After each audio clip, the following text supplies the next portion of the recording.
Mga residente sa Cavite nanawagan po naman sa pamahalaan matapos maranasan ng malawakang pagbaha. Jude Balmes magbabalita. Jude!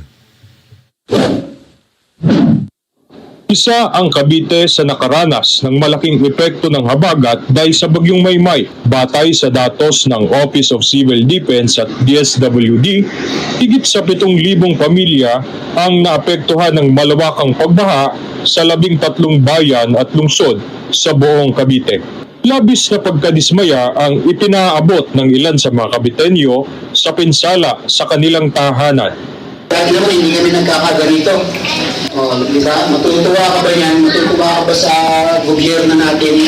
Imbis na buhatin ang mamamayan, tulungan. Tinan mo resulta. Sinong nasa katilungan?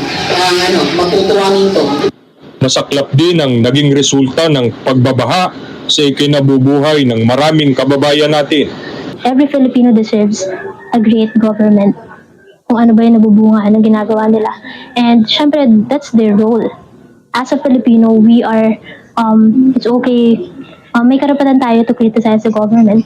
And syempre, para magreklamo because we are paying taxes. Kailangan magalit to the government because we really deserve the best. We're doing our part as a Filipino. Yung buhay ng mga Pilipino, yun yung dapat nilang mapaganda eh. Kaya sila nandyan para matulungan tayo to govern us. Ang lalim ng baha sa buong Cavite ay umabot sa mahigit 2 metro o lampas tao.